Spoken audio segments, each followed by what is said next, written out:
Muy bien, vamos a hablar hoy día acerca de algo muy importante. Vamos a hablar acerca de la armadura de Dios. Mire, les voy a contar algo.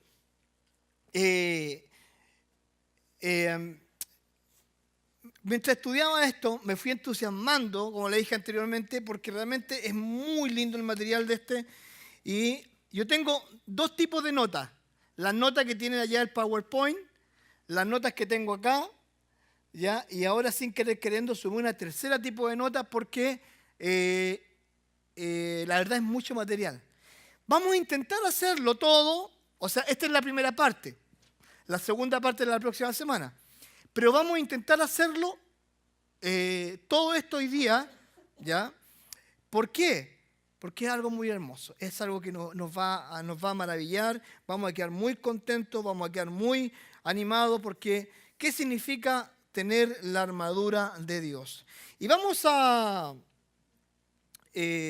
cuando nosotros conocemos a Jesucristo como nuestro Salvador personal, nosotros cambiamos de estatus, ¿ya? Y nuestro estatus antes de conocer a Cristo era lo siguiente, escuche bien. Era una criatura formada por Dios, creada por Dios. No éramos sus hijos. Cuando nosotros recibimos a Cristo pasamos a ser sus hijos. En pocas palabras, nosotros pasamos a ser amigos de Dios y enemigos ¿de quién? Del diablo. Esa es la realidad. Ahora, cuando nosotros tenemos un enemigo, yo sé que a ninguno de nosotros nos gusta tener enemigos, pero cuando tenemos un enemigo siempre va a intentar hacernos daño.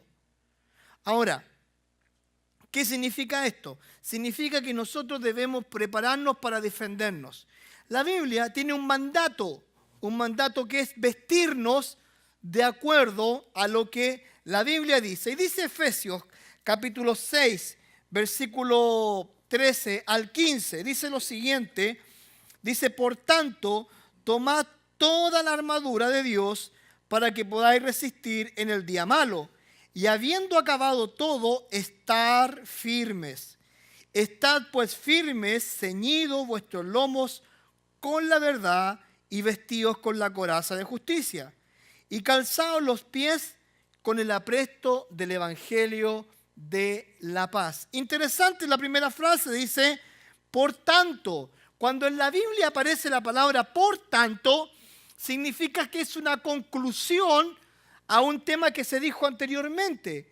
Anteriormente, en los versículos 10 en adelante, está hablando de la necesidad de vestir la armadura de Dios porque estamos en una batalla, estamos en una guerra espiritual.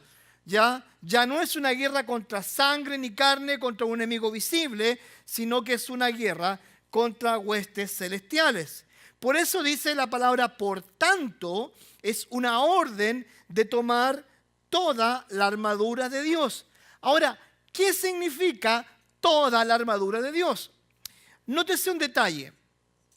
El apóstol Pablo está hablando acerca de la vestimenta que usaban los soldados romanos, porque recuerde que el pueblo judío era un pueblo que estaba sometido por los romanos y por lo tanto lo que pasaba ahí, que él comienza a describir el traje que usaban los romanos.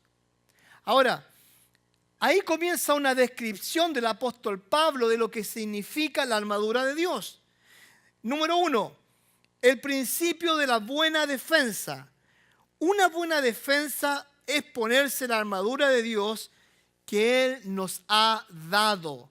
Ahora, interesante, un gran equipo no se hace por sus grandes luchadores, sino que se hace por sus grandes defensas. Sin defensa hay vulnerabilidad, o sea, las personas quedan vulnerables ante cualquier ataque. No sacamos nada con tener delanteros, personas que estén atacando, si no tenemos una buena retaguardia. Ahora, en la Biblia hay un principio que es el principio de la buena defensa. Y dice lo siguiente en Efesios capítulo 6, versículo 13. Por tanto, tomad toda la armadura de Dios. No debe de ser fácil ponerse una armadura con esas características. No era fácil, porque para colocarse una armadura de esas características, número uno, había que estar en buena forma física. ¿Se da cuenta? Había que tener un escudo, había que tener un yelmo, había que tener un pectorales, tenía que tener una espada, brazaletes. Ellos no pasaban comiendo donas sentados en un carro policial. Y ustedes ven cómo son nuestros queridos policías. Ustedes los ven a ellos, ¿cuál de todo es más grueso? No. Ellos tenían que estar en una buena forma física. Ahora, nosotros debemos entender que nosotros debemos prepararnos para colocarnos la armadura. ¿Por qué debemos prepararnos? Porque debemos estar en buena forma. Ahora, es interesante porque nuestras armas no son armas comunes y corrientes. La Biblia dice en 2 Corintios 4, 4 al 5 lo siguiente. Porque las armas de nuestra milicia no son carnales, sino poderosas en Dios para la destrucción de fortalezas, derribando argumentos y toda altivez que se levanta contra el conocimiento de Dios y llevando cautivo todo pensamiento a la obediencia de Cristo. 4 cosas interesantes que aparecen ahí. Número 1, la vamos a ver. Dice, destruyen fortalezas. Nuestras armas son poderosas para destruir fortalezas. Derriban argumentos, derriban la altivez y llevan cautivo todo pensamiento. En pocas palabras, las armas que nosotros tenemos, que son espirituales, no son armas físicas, sino que destruyen fortalezas, destruyen argumentos, derriban la altivez, o sea, el orgullo, y llevan cautivo todo pensamiento. Ahora, en nuestro deber, escucha bien esto, en nuestro deber comenzar a prepararnos. ¿Cómo nos preparamos para esto? Número 1, una vida de oración. Número 2, una vida devocional con Dios, acercarnos a Dios, viviendo cerca de Dios. Ahora, todo argumento, si te das cuenta, todo argumento hoy en día es en contra de Dios. Toda la gente opina en contra de Dios. Dios es culpable de las mayores catástrofes de la historia. Si Dios es tan bueno, ¿por qué hay hambre en la tierra? Si Dios es tan bueno, ¿por qué hay tanto homicidio? Si Dios es tan bueno, ¿por qué tenemos terrorismo? Si Dios es tan bueno, ¿por qué tenemos autoridades corruptas? Si Dios es tan bueno, ¿por qué hay hambre en la tierra? Déjame darte la respuesta. No es problema de Dios, es problema del hombre. Porque la Biblia dice que el hombre se ha ido degradando. En vez de evolucionando, se ha ido degradando y se degrada en cuanto al mal. Ahora, cuando nosotros derribamos todo pensamiento y todo argumento y derribamos la altivez del corazón, nosotros estamos preparándonos con una buena defensa.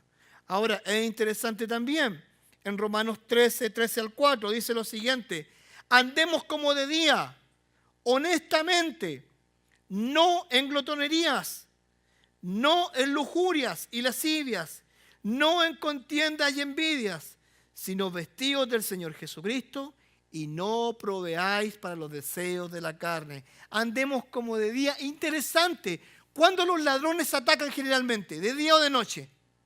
De noche. ¿Cuándo la gente se pone a hacer cosas malas? ¿De día o de noche? Generalmente de noche. ¿Por qué? Porque está al descubierto, la gente los mira, la gente se da cuenta. Por eso dice, andemos como de día, honestamente, no en glotonerías, no en borrachera, no en lujuria, no en lascivia, no en contienda, no en envidia, sino que dice, sino vestidos del Señor, y no proveáis para los deseos de la carne. Recuerda el concepto, que el pecado sea un accidente, no una vida. ¿Ya? Que sea un accidente, que no que sea algo normal en nuestras vidas. Por eso dice, no proveáis para los deseos de la carne. O sea, ¿a qué se refiere? Que si hay algo que usted sabe que le aprieta el zapato, que sabe que a usted le molesta, ¿usted sabe lo que debe hacer? Usted debe, número 1, acercarse a Dios, confesarlo a Dios y buscar ayuda. El día de ayer hablé 2 horas y media con un pastor, ¿ya? Acerca de sus problemas, su vida, lo que estaba viviendo él. ¿Ah? Y es difícil. Porque también yo le comentaba a él, le decía, mira, a mí me pasa esto, esto y esto. Y de repente uno necesita poder acercarse a alguien de confianza para poder explicarle sus problemas. Pero a veces nosotros no pedimos ayuda, pensamos que somos como el llanero solitario. Ahora, ¿qué dice más la Biblia con respecto a eso? Dice Colosenses capítulo 3, 9 al 10. No mintáis los unos a los otros, habiéndonos despojado del viejo hombre con sus hechos y revestidos del nuevo, el cual conforme a la imagen del que lo creó, se va renovando hasta el conocimiento pleno. ¿Sabe lo que es triste? Es ver a cristianos que viven como inconversos. Cristianos que no cambian, cristianos que por más que van a la iglesia, por más que conocen a Dios, no cambian. Dice la Biblia, no mintáis los unos a los otros, habiendo despojado del viejo hombre. ¿Qué es lo que es el viejo hombre? Aquellas cosas negativas que realmente me han atado. Cuando tú conoces a Cristo como Salvador personal, o antes de conocer a Cristo, tu vida está así. Es como un guión que ha tenido diferentes hojas, ¿ya? Y en esas hojas ha ido transcurriendo tu vida, tus pecados, tus fracasos, tus triunfos, y está todo escrito. Cuando conoces a Cristo como Salvador personal, tu hoja queda en blanco. Porque el Señor dice, desde ahora, dice, ya no eres un hijo de Dios, no eres una criatura, eres un hijo de Dios y tu vida comienza de cero. Y empezamos a escribir una historia de cero. No significa que no van a haber consecuencias del pasado, sí, pero Dios te perdonó y comienzas una vida de cero, comienzas una vida en blanco y comienzas a escribir una historia en tu vida diferente. Pero a veces parece que nuestra vida es como esto, mitad blanco, mitad escrito. Y no debería ser así. No debería, porque nosotros cuando conocemos a Cristo, escribimos una nueva historia. Lo dice la Biblia, ¿ya? Cuando hablas en 2 Corintios capítulo 5, versículo 17, que somos nueva criatura. Creados para Dios, ¿para qué? Para buenas obras. Lo que antes nos detenía ya no nos detiene. El pecado que antes nos condenaba al infierno ya no nos condena. Porque hoy en día está el perdón y la gracia de Dios. Es interesante. Por eso te dice, no te mientas, no mientas. Dice, despójate de aquellas cosas que te impiden salir adelante. Despójate. Ya, sácate las cosas y comienza a correr la vida cristiana de una forma libre. Deja las mochilas que te han atado por años y deja que Dios se haga cargo de tu problema. Pero tienes que despojarte y avanzar en tu vida cristiana. Si no, te estás mintiendo a ti mismo. Ahora, la desobediencia al Señor es igual al fracaso en la vida cristiana. ¿Escuchaste ese concepto? ¿Ah? La desobediencia al Señor es igual al fracaso en la vida cristiana. Nosotros cuando desobedecemos a Dios, fracasamos. Porque la ruta a la victoria, a la cercanía con Dios, no está en lo que nosotros hacemos, sino que cuánto obedecemos a Dios. Preparados para el día malo. En Efesios capítulo 6, versículo 13, dice lo siguiente. Para que podáis resistir en el día malo y habiendo acabado todo, estar firmes. El día malo nos está refiriendo a las pruebas que nosotros tenemos diariamente, que enfrentamos, sino más bien se está refiriendo a los embates directos de Satanás que aparecen descritos en los versos anteriores. ¿Sabías tú que Satanás te odia? Que Satanás me odia, me tiene bronca, que cada vez que tú dices, estás a las 12 del día en tu casa y estás allí sentado y dices, ¿voy o no voy? ¿Voy o no voy? ¿Toluca o no Toluca? ¿América o no América? ¿Colo-Colo o no Colo-Colo? Bueno, yo soy el pastor, tengo que estar. Pero te das cuenta, cuando estás en tu casa hay una lucha, es una lucha espiritual. Y Satanás va a intentar distraerte para no estar. Para no estar. O a veces un problema muy importante o de repente tu problema no te va a permitir. Pero ¿sabes algo? Nosotros debemos enfrentar nuestra vida para poder resistir en el día malo. Y el día malo son los embates que tenemos de Satanás cuando Satanás nos ataca directamente, ataca nuestra mente, nuestros pensamientos. Nos ataca a través de un problema. Él odia a los hijos de Dios. Él odia una nueva iglesia. Él odia cuando la gente conoce a Cristo. Cuando tú conociste a Cristo como Salvador personal, déjame decirte esto, te convertiste en un enemigo de Satanás tremendo. No te quiere ver ni en foto. Te bloqueó en el Facebook del infierno. Te bloqueó. Yo tengo a muchos bloqueados por si acaso, así que no tengo problema en decirlo. No te quiero ver ni en pintura, le digo. No, pero es verdad. Satanás nos odia. Ahora la Biblia dice lo siguiente en Efesios 6:12. Porque no tenemos lucha contra sangre y carne, sino contra principados y contra potestades, contra los gobernadores de las tinieblas de este siglo, contra huestes espirituales de maldad en las regiones celestes. Eso es lo que dice la Biblia. No tenemos lucha contra sangre ni carne, sino contra toda hueste espiritual, satánica. Es nuestra lucha. A veces las huestes satánicas no nos quieren dejar dormir. ¿Sabe algo? Una cosa que yo soy muy miedoso. A mí no me gusta ver películas de terror. Pero hay gente que ama ver las películas de terror. Y se sugestiona. ¿Ya? Y ve las películas, después no puede dormir. Pasan semanas que no puede dormir. Satanás usa muchas veces la televisión, muchas veces conversaciones, muchas veces prácticas como la Ouija. Práctica, claro. O las cartas, o las manos, la lectura de manos. ¿Ah? Una gitana una vez me dijo, tú tienes la vida corta, si tengo la mano chica. Le dije yo, ¿qué más espera de mí? Le dije yo, soy enano, casi parezco pigmeo. ¿Ah? Pero se da cuenta, a veces nosotros nos dejamos influenciar por aquellas cosas. ¿Ah? Ahora es interesante que esta lucha es real. El Señor Jesucristo es Satanás como el príncipe de este mundo. ¿Ah? Esta lucha es real. ¿Sabes tú que Satanás es el príncipe de este mundo? ¿Sabías tú que Dios gobierna, pero el príncipe de este mundo es Satanás? ¿Cómo eso, pastor? ¿Acaso no Dios es poderoso? Sí es poderoso, pero escucha lo que dice la Biblia con respecto a este tema. Dice Juan capítulo 14:30, no hablaré ya mucho con vosotros, está hablando Jesucristo, porque viene ¿quién? El príncipe de este mundo, y él nada tiene en mí. El príncipe de este mundo se está refiriendo nada más y nada menos que la persona de Satanás. El príncipe, él gobierna. Ya. Hoy día se van a vender cerca de 30 millones de cajas de Corona, cerveza. Se van a comer cerca de 17 toneladas de Wings. Mañana más de 2 millones de personas va a reportarse enfermo y no va a ir a trabajar.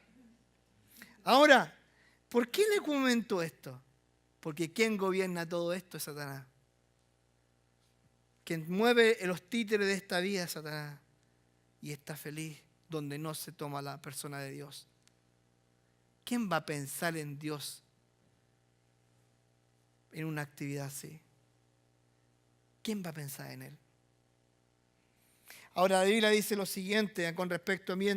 También se define como el Dios de este siglo. Nótese, el Dios de este siglo. Pero la palabra Dios aparece en minúscula. Nótese lo que dice 2 Corintios 4:4. Dice, en los cuales el Dios de este siglo, nótese en minúscula, cegó el entendimiento de los incrédulos para que no les resplandezca la luz del evangelio de la gloria de Cristo, la cual es la imagen de Dios. El Dios de este siglo cegó el entendimiento de los incrédulos. ¿Te has encontrado con gente, tú, que de repente le has predicado el evangelio y tú le dices, mira, sabes que la Biblia dice esto aquí, y después de como una hora te queda mirando con cara de huevo frito y dices, no entendí nada. Y por más que intentaste, no pudiste. ¿Sabes por qué? Porque el Dios de este siglo ha cegado el entendimiento de los incrédulos. Porque los distrae. Hay forma de distraer a este mundo. Siempre hay forma de distraerlo. Ahora, el apóstol Pablo lo describe como un león rugiente. Pedro, perdón, lo describe como un león rugiente. Dice así: sed sobrios y velad, porque el vuestro adversario, el diablo, como león rugiente, anda alrededor buscando a quien devorar. Es interesante esto.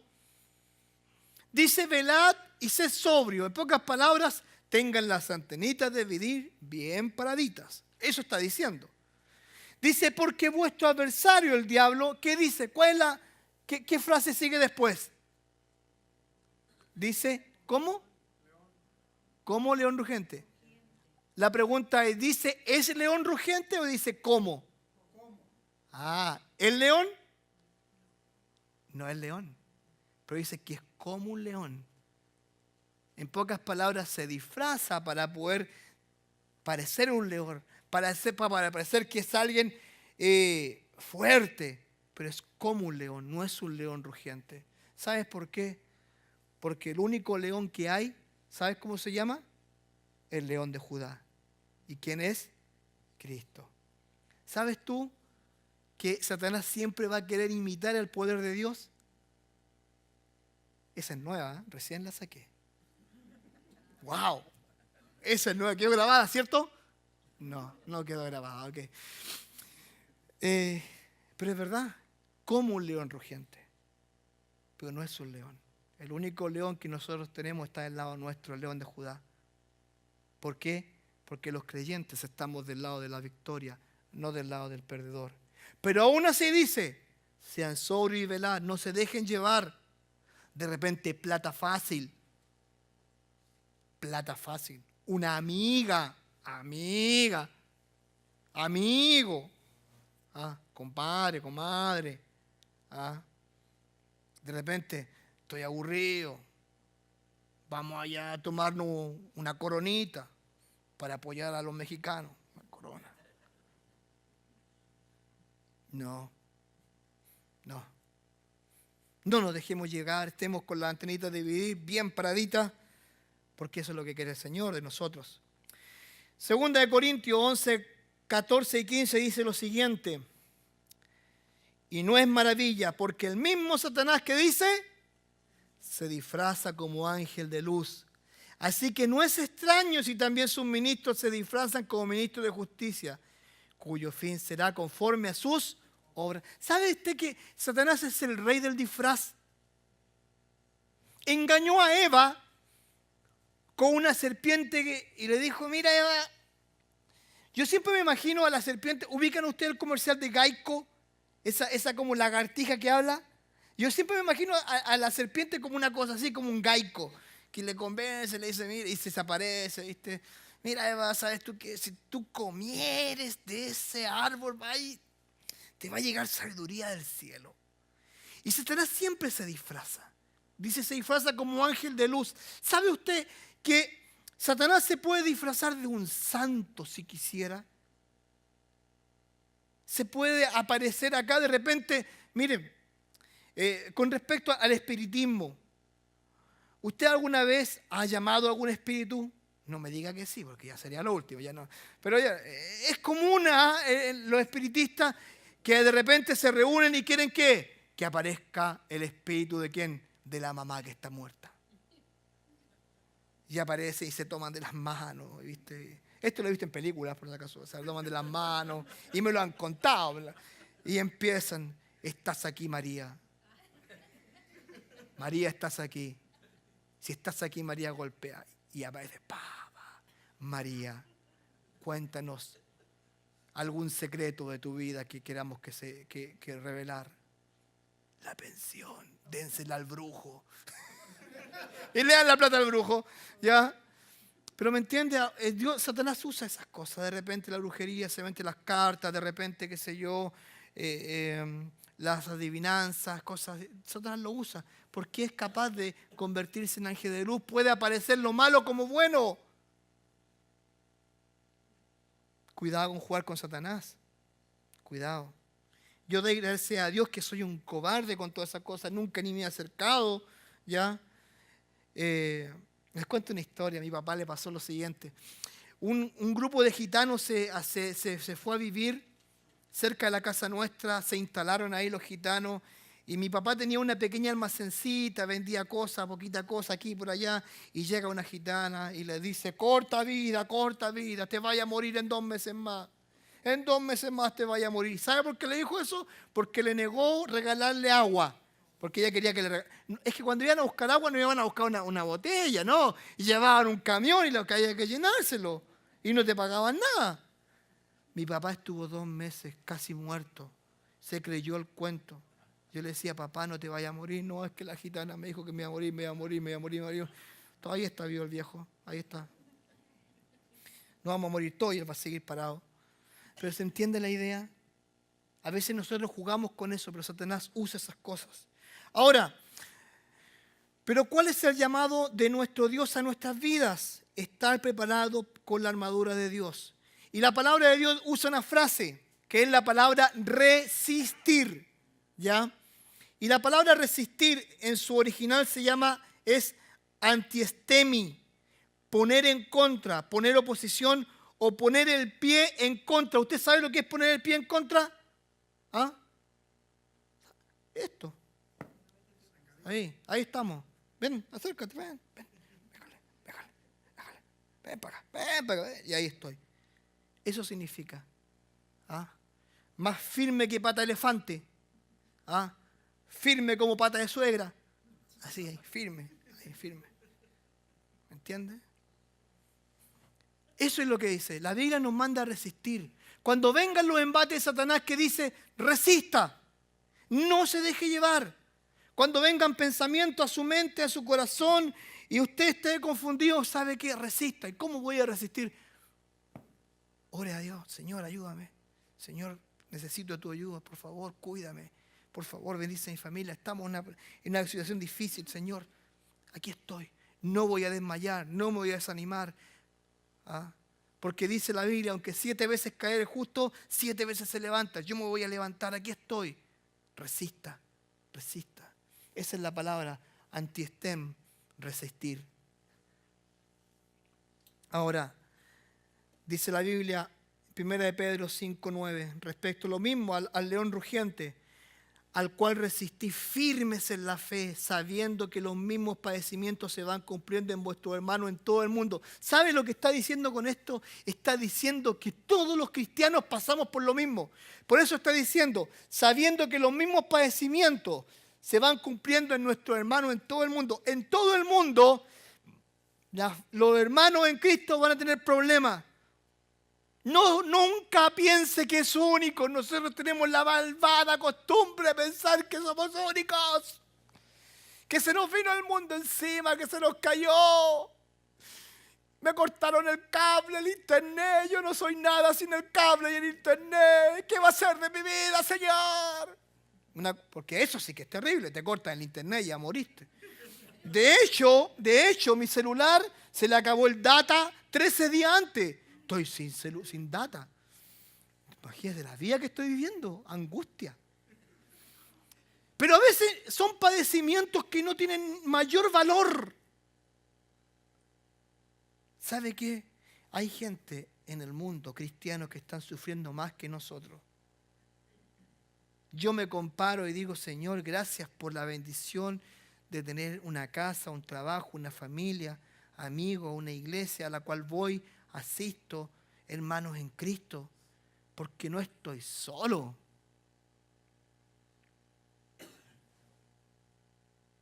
Es triste vivir sin internet en el teléfono.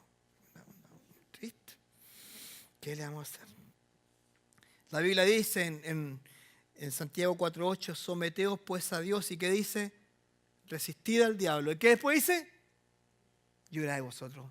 ¿Sabe que cuando usted está firme en la fe, cuando usted está firme en la seguridad con Dios, ¿sabe qué? El diablo es cobarde.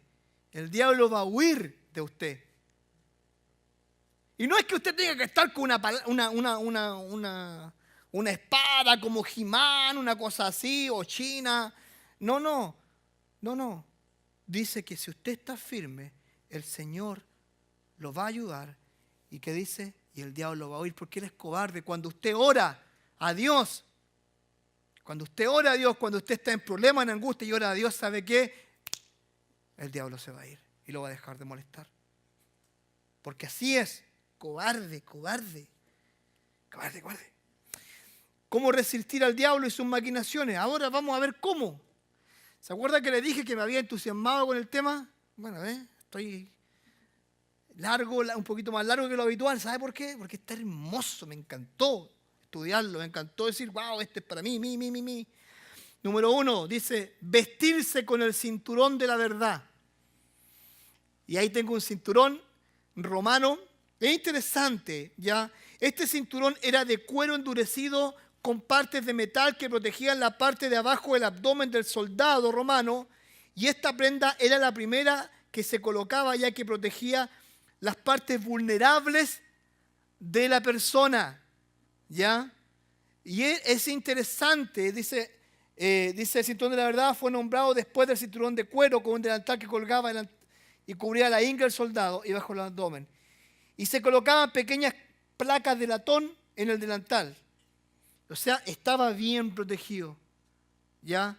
Y a eso se le llama el cinturón de la verdad, ya cuando el apóstol Pablo lo nombra. Las partes sensibles, las partes pudorosas, las que duelen, ¿ya? ¿Y qué dice la Biblia con respecto a esto? Dice en Efesios 6:14, estad pues firmes, ceñidos con vuestro lomo, ¿ya? Ceñidos vuestros lomos con la verdad. Y tengo más hojitas aquí, así que.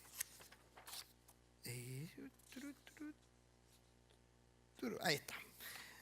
Con la verdad.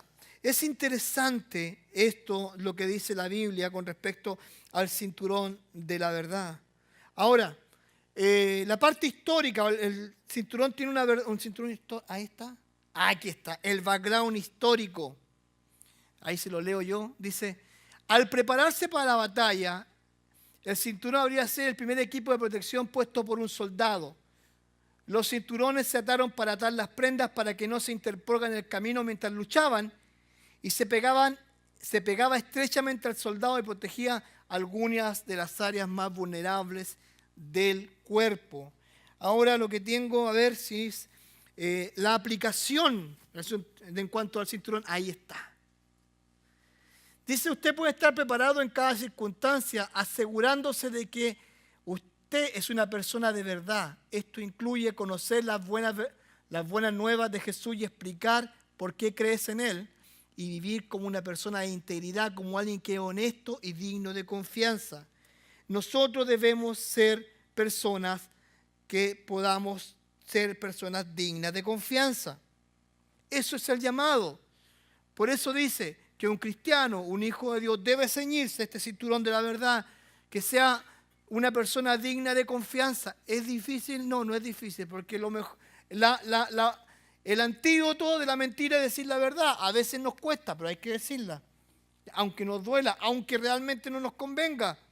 Pero que dice, nosotros debemos decir la verdad. Juan 8:44 dice lo siguiente con respecto a esto. Dice, vosotros sois de vuestro padre el diablo. Le está hablando a los sacerdotes, imagínate. Jesucristo tuvo siempre una confrontación con los religiosos. Él no soporta a los religiosos. Y pastor, ¿y nosotros qué estamos haciendo acá? No, usted no es un religioso. Usted es una persona que conoce a Dios. Cuando conoce a Dios tiene una relación con Él. No es religioso. A menos que usted quiera hacer de esto una religión. Pero Jesucristo le dice a ellos, a los religiosos, vosotros sois ¿quién? De vuestro padre el diablo. Y los deseos de vuestro padre queréis hacer. Y después dice, él ha sido homicida desde el principio y no ha permanecido en la verdad, porque no hay verdad en él. Cuando habla mentira, de suyo habla porque es mentiroso y padre de mentira. ¿Qué está diciendo con esto? Que nosotros como hijos de Dios debemos hablar verdad y no mentira. O sea, decir la verdad, ser honesto. ¿Se acuerda yo cuando le dije la semana pasada, creo que fue la semana pasada, cuando muchas veces los esposos ocultan cuánto ganan y no le dicen nunca, señora, cuánto ganan? ¿Ah? ¿Por qué no le dicen la verdad? Que dice cuando, no, que pastor, es que yo tengo mis gastos, usted sabe, pastor, usted sabe cómo somos los hombres. No, no sé, porque mi esposa sabe cuánto yo gano. No, es que uno tiene su gasto, pastor, aquí y allá. Uno tiene su vicio, pastor. No, no sé, yo no tengo mi vicio. Pero pastor, usted sabe cómo somos los hombres. No, yo no soy así. Ay, que pastor, por eso no le digo. Usted sabe, es que yo tengo un amigo, el Pelusa. Ay, nos juntamos y jugamos unas cartas y apostamos plata. A veces la pierdo, a veces la gano. Mentiras, a veces son mentiras a veces son pequeñas mentiras en nuestra familia, a nuestros hijos. Les mentimos a nuestros hijos, a los que más les mentimos con facilidad. Les mentimos a ellos constantemente. Papi, ¿juegas conmigo mañana? Ya, mañana. Y cuando llega el mañana, papá, vamos a jugar. No, que estamos viendo el partido acá con los muchachos. Les mentimos. ¿Y cómo crece el niño? Mi papá no me quiere. La Biblia nos manda a ser mujeres. La Biblia manda a ser hombres y mujeres de verdad. Veamos lo que dice la Biblia con respecto a esto. La Biblia tiene mucho, mucho que decir con respecto a esto. Dice la Biblia en Proverbios 18:20. El hombre de verdad tendrá muchas bendiciones, mas el que se apresura a enriquecerse no será sin culpa. El hombre de verdad. ¿Sabe qué? En los negocios es muy fácil mentir. Es muy fácil mentir. Mira, este iPad está espectacular. Tiene memoria 64 RAM, anda espectacular, puedes ver películas, puedes ver aquí, ya este iPad es lo mejor, mira, y por $300, es una ganga, se lo vendiste. 250 con el dolor de tu corazón, pero le vendiste una mugre, porque tú sabías que este iPad con suerte prende. Y después llega a preguntarle a tu amigo, le dice, oye, me vendiste el iPad que estaba malo. Ah, no sé, yo cuando te lo vendí estaba bueno. Es fácil mentir en los negocios.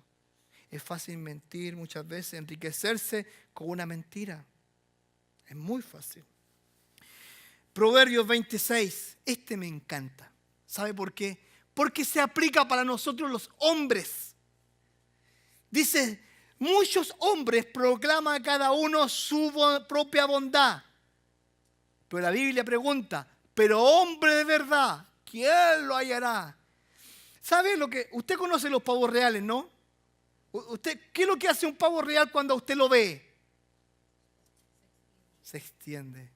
¿Y qué es lo que hace el pavo real? Se muestra. Así somos algunos hombres, dice la Biblia. Muchos hombres proclaman cada uno su propia verdad. En pocas palabras, somos como los pavos reales. Ahí está. Miren, gracias, soy un papá de miedo. Papá terrible, ¿no? Si yo a mi hijo le tengo lo mejor, le compro lo mejor, lo pasamos bien con el chamaco. ¿Cómo te llamas? No sé, como a mi señora la tengo como una reina, ¿viste? La presento ahí, le compro joya, anillo, anda con oro en el cuello, le rebosa el oro en la oreja. No sé, mi señora, y ahí la tiene refregando el piso, la pobre Cenicienta, ¿ya? ¿Me entiende? Porque así son muchos hombres. Pero después pregunta a Dios, pero hombre de verdad, hombre de verdad. Pregunta, ¿quién lo hallará? ¿Dónde está? Y te digo algo, cuesta encontrar un hombre que sea honesto, que te diga la verdad, con el que tú puedas contar, decir, voy a ir allá a conversar con él porque esta persona, cada vez que me dice algo me ayuda. ¿Sabe que si fuéramos más hombres de verdad habría menos divorcio? Habría menos peleas. Habría mejores padres, habría mejores trabajadores. En la mañana estoy yendo a llevar a mi hijo a jugar a la pelota al Sport Center. Dije yo, nunca lo voy a hacer. Ahí estoy, porque mi hijo quiso ir, ahí estoy yo. Me tengo que levantar temprano en la mañana, madrugar con él. Pero lo madrugo a él. Le digo ya, arriba. Papá, no, arriba, no quería jugar a la pelota, arriba. Papá, no quiero ir más, arriba. Y yo veo a los papás muchas veces ahí compitiendo. Yo voy a reírme cómo juegan los niños chiquititos, se pelean, ahí se caen. Yo me río, lo paso bien, pero veo a algunos papás gritándole cosas a los niños. Y los niños ahí, me va a pegar cuando llegue a la casa. No es la forma. Nosotros los hombres estamos para hacer soporte en nuestra familia, apoyo en nuestra familia, no para hacer el ogro ya de La Bella y la Bestia. No estamos para eso. Vestirse con la coraza de justicia. Primeramente el Torah denota una coraza o corsete. Consiste en dos partes y protegiendo el cuerpo en ambos lados desde el cuello hasta la cintura en dos partes, frontal y dorsal, que formaba una cota de malla. Ahora, a ver, ahí tenemos la coraza, pero creo que hay otra foto donde aparece, dice la Biblia en Efesios 6:14, y vestidos con la coraza de justicia, anterior a esa. Exacto, gracias. Dice, y vestidos con la coraza de justicia. Ahora, es interesante, ¿ya? Porque vamos a ver la descripción. Ahí la vamos a colocar. A ver, eso, gracias. Dice, después de doblar su cinturón alrededor de su cintura, el soldado romano habría sujetado el pectoral alrededor de su pecho. Había dos tipos de coraza. Este es uno. Primer tipo de pectoral se forma uniendo varias bandas de metal anchas y curvas con tiras de cuero. O sea, al costado, aquí abajito, tenía tiras de cuero. Y la segunda, mírenla, era un tipo de peto, era como tenía unas correderas de cadena construido y uniendo pequeños anillos metálicos hasta formar un chaleco. Esas eran las corazas que habían en ese tiempo. Ahora, la coraza, el background histórico, más o menos para que se haga una idea. El propósito de ambos tipos de armadura era el mismo, proteger los órganos vitales del soldado. ¿Cuáles son? Corazón, pecho, estas partes acá. Si un soldado no usaba su pectoral, una flecha podía llegar fácilmente al pecho de un soldado perforando su corazón o sus pulmones. Ahora, es interesante ya preguntarnos a qué se refiere con vamos a decir así, con la justicia. ¿A qué se refiere con la coraza de justicia? Interesante porque no se está refiriendo a nuestra justicia, no se está refiriendo a mi justicia, no se está refiriendo a la justicia del mundo, sino que se está refiriendo a la justicia de Dios. Veamos lo que dice la Biblia con respecto a esto. Dice Isaías 64:6. Dice, si bien todos nosotros somos como ¿qué? Como suciedad, y toda nuestra justicia es como trapo de inmundicia, caímos todos nosotros como la hoja, y nuestras maldades nos llevaron como el viento. La Biblia dice que la justicia nuestra es como un trapo de inmundicia. ¿Sabe lo que es un trapo de inmundicia en ese tiempo, históricamente hablando? Cuando el escritor escribió eso, ¿sabe lo que pensó? Pensó en el trapo que usaba la mujer en su menstruación. Glue, ¿no? No eran toallas higiénicas, no. Se refiere a eso. Si usted va al original, la palabra es el trapo que usaban las mujeres. Así es nuestra justicia. La justicia que nosotros tenemos como personas, como seres humanos, no es igual a la justicia de Dios. Nuestra justicia es limitada. Nosotros prejuzgamos a la gente. Dice la Biblia con respecto a esto mismo, dice en Romanos 1:17, porque en el Evangelio la justicia de Dios se revela por la fe y para fe, como está escrito, el justo por la fe vivirá. ¿Sabe? Interesante esto. Dice, porque el Evangelio, la justicia de Dios, cuando usted conoce la palabra de Dios, la justicia de Dios se revela a usted. En pocas palabras, usted pasa a ser una persona que está conociendo la justicia de Dios. Y por eso dice, el justo, la persona que conoce a Dios, pasa a ser justo delante de Dios. Y dice, el justo por la fe vivirá. Ahora, es interesante también, porque la justicia se revela a través de su palabra. Cuando nosotros conocemos la palabra de Dios, se revela hacia nosotros. 1 Corintios 6:11 dice esto: y esto erais algunos, mas ya habéis sido ¿qué? Lavados, ya habéis sido santificados, ya habéis sido justificados en el nombre del Señor y por el Espíritu de nuestro Dios. ¿Sabe que cuando usted conoce a Cristo como Salvador personal, dice la Biblia, y esto erais antes algunos, mas ahora habéis sido lavados por ¿qué? Por la sangre de Cristo, habéis sido santificados y habéis sido justificados en el nombre del Señor Jesús. Eso significa que nosotros como hijos de Dios hemos sido, y escucha bien, puestos justos delante de Dios. En pocas palabras, una hoja en blanco. Usted y yo somos una hoja en blanco en el momento que recibimos a Cristo. La Biblia dice que usted y yo somos nueva criatura. Pregunto, ¿usted quiere que esta hoja se escriba con una nueva historia hermosa en su vida? ¿O usted la quiere manchar con los pecados pasados? Y vivir como en el pasado. No es correcto, no es justo. No es lo que Dios quiere. Porque Cristo Jesús murió para que nosotros seamos diferentes. No para que seamos religiosos. No para que seamos paganos. No para que seamos personas que nos alejemos de Dios. Sino para que vivamos una relación con Dios. Es muy diferente. Ahora, Romanos 3:28 dice lo siguiente: concluimos pues que el hombre es justificado por la fe y por fe, sin las obras de la ley.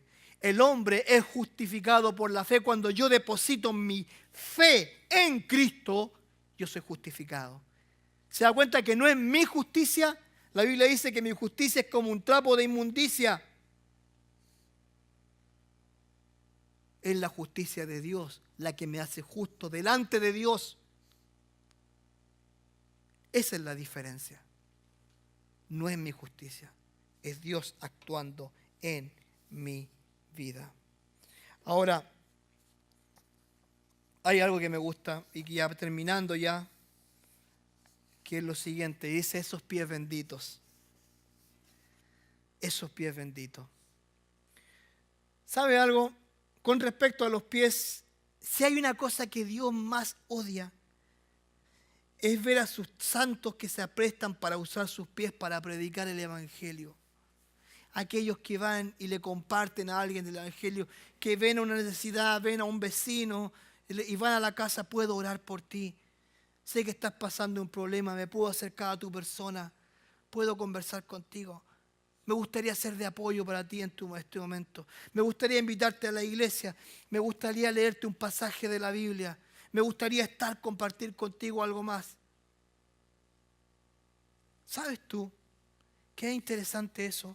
Satanás odia a las personas que realmente predican el Evangelio, que le comparten al otro del Evangelio. Odia a esas personas. Porque esas personas son personas que decidieron ir y hacer y predicar el Evangelio. Dice la Biblia lo siguiente: ¿cómo? Pregunta, ¿cómo pues invocarán a quien el cual no han creído? Y vuelve a preguntar: ¿y cómo creerán en aquel de quien no han oído? Y pregunta otra vez: ¿y cómo oirán sin haber quien les predique? Y pregunta otra vez: ¿y cómo predicarán si no fueren enviados?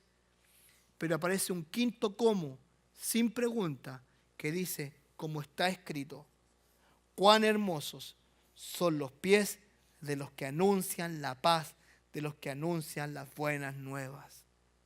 ¿Sabe algo? El instrumento más maravilloso que nosotros podamos tener es compartirle a la persona de Cristo a otra gente. ¿Cómo? ¿Cómo? La pregunta es: con sus piecitos, con mis pies. No se quede callado. Comparte a los demás acerca de este evangelio tan maravilloso. Isaías 55, 52, 7 dice: cuán hermosos son sobre los montes los pies del que trae alegres nuevas, del que anuncia la paz, del que trae nuevas del bien, del que publica salvación, del que dice a Sión, tu Dios reina. ¿No te parece poesía pura? Cuán hermosos son sobre los montes los pies de los que traen buenas nuevas. ¿Sabe lo que significa evangelio? Significa buenas nuevas. Cuando usted le habla a una persona de Cristo, le está entregando buenas nuevas. ¿Sabes? Acercarte a un amigo y decirle, ¿sabes? Yo estoy yendo a una iglesia donde cantamos y escuchamos la Biblia. No escuchamos otra cosa que no sea la Biblia. No hay un show mediático, no hay nada de eso. Escuchamos la palabra de Dios y cada semana que yo salgo de ello, salgo con ganas de seguir siendo una mejor persona, un mejor creyente, un mejor hijo de Dios, un mejor papá, un mejor esposo, un mejor trabajador, un mejor amigo, un mejor hermano, un mejor yerno. Difícil, pero igual. ¿Me entiende? Cada vez que uno sale de la casa de Dios, debe salir con eso. Pero usted debe salir a anunciarle y comunicarle a la gente acerca del Evangelio. No se puede quedar sentado ahí viendo solo televisión o solo trabajando. La vida no es solamente televisión y trabajo. O trabajo, televisión. O trabajo y fútbol. O trabajo y la casa. La Biblia también es compartir su fe con otros. Darle a conocer su fe a otros. Porque sabe que hay gente que en este momento, si está muriendo sin Cristo, se va al infierno. Mi papá aún no conoce a Cristo. Yo oro para que algún día conozca a Cristo. Mi hija cada semana que lo habla por Skype le dice, abuelo, ¿has conocido a Cristo? No, nieta, no, ya no conozco a Cristo. Y es un dolor en el corazón que duele. ¿Cómo me gustaría que él conociera a Cristo? ¿Usted tiene en mente una persona a la cual le gustaría que conociera a Cristo? Posiblemente sí. Y si lo tiene, no pierda el tiempo. Hebreos 12 al 13 dice, ya terminando, dice, por lo cual levantás las manos caídas y las rodillas paralizadas y hacés senda derecha para vuestros pies. Vamos, levántate. No te quedes parado, no te quedes ahí sentado. Levántate, comienza a hablar el Evangelio, comienza a predicar el Evangelio. Comienza a contar a la gente que tiene una necesidad tremenda. Comienza a decirle que necesitan a Dios. Un hombre anteriormente dijo lo siguiente, dice que el hombre tiene un vacío muy grande en su corazón y ese vacío tiene nombre y se llama Dios. Y es verdad, se llama Dios. Para concluir, la primera parte de esta armadura nos lleva a vivir nuestra vida en verdad. Protegernos con la coraza de la justicia de Dios y preparar nuestros pies para dar a conocer el Evangelio a nuestros amigos. Cuando comiences a hacer esto, te aseguro que serás más atacado por Satanás. La razón, él odia los pies de aquellos que proclaman el Evangelio. Es tiempo de dar a conocer nuestra fe, llevando la verdad de Dios y mostrando la justicia que Él nos da. Yo les animo a esto. Hoy día me alargué un poco. Generalmente yo predico 40 minutos, 35 minutos. Pero ¿sabe algo? Dios me estuvo hablando esta semana acerca de esto y yo quise compartírselo de la mejor forma posible. Vivimos en una batalla, una guerra espiritual. Pero esa guerra, la única forma que nosotros podamos vencer, ¿sabe cuál es? Sometiéndonos a Dios, sometiendo nuestra vida a la persona de Dios, dejando que Él obre. Cuando te arrodillas en tu casa, ahí en tu cama, en tu lugar donde quieras que estés, Dios sabe que humíllate a Dios, háblale a Dios y Él te va a escuchar. Siempre lo digo, no hay mejor cosa que tener un poco de intimidad con Dios, viviendo cerca de Él. Amén.